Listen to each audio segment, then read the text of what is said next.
Hello, today's intro is by Nikki, Lauren Stinnett, and Horse Plays Minecraft. See what's cooking, look at the facts. Let's see what's cooking. It's time for Yo-Yo Max 12.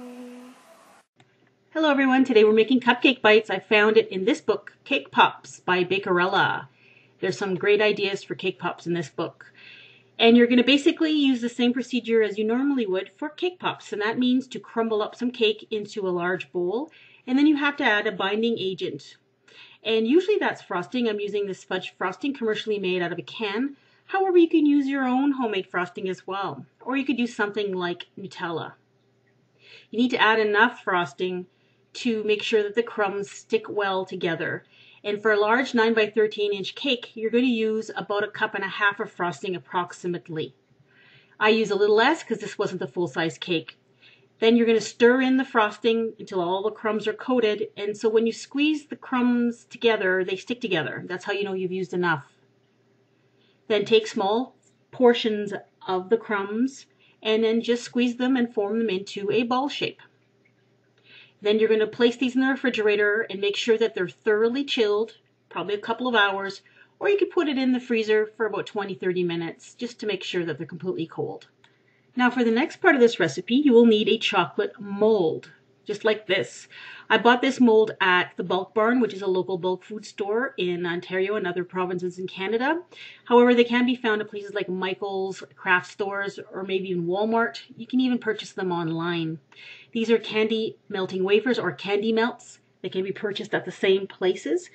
They are little wafers that are easily melted. I melt mine right in the Ziploc bag at 50% power in the microwave. I just cut the corner off and then just use it to fill the mold with. You can also use regular chocolate for this, of course. When I first started putting the chocolate in this, I filled them up to about 3/4 full.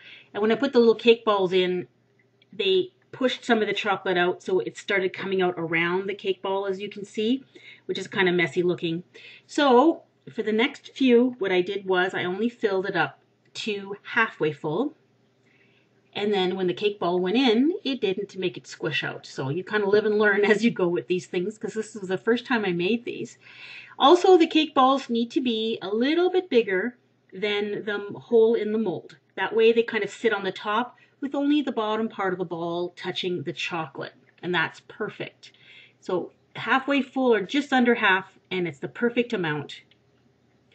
And I just used a paper towel to clean up some of the excess from my first couple of attempts. Then you're going to put these in the refrigerator and let them harden. And that doesn't take too long. It takes about 45 minutes to an hour, I would guess. There they are, well chilled out of the refrigerator. Now at this point, I suggest you flatten the tops of the cake balls a little bit because you want them to look like cupcakes. And the tops of cupcakes are not perfectly rounded like a dome. They're kind of slightly flattened and they overhang a little bit around the base of the cupcake. And then just pop them out. They come out very easily if your chocolate is completely hardened. And there you go. You can see how the cake pop is embedded into the chocolate. Now, to coat the rest of it, I'm using white candy melts. However, you can use white chocolate as well. And then just hold them by the base and then just dip the tops in. Very simple.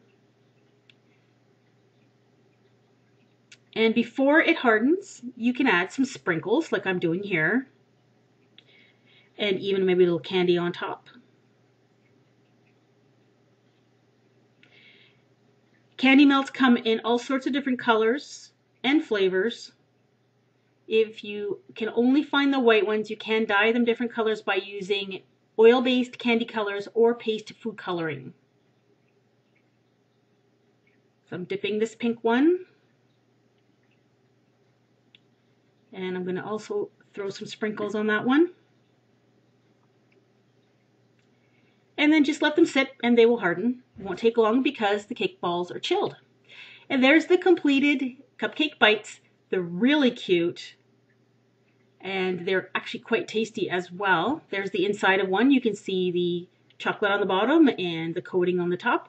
And the cake ball itself is kind of truffle-like. That's the kind of texture that you have and they're delicious. So give them a try.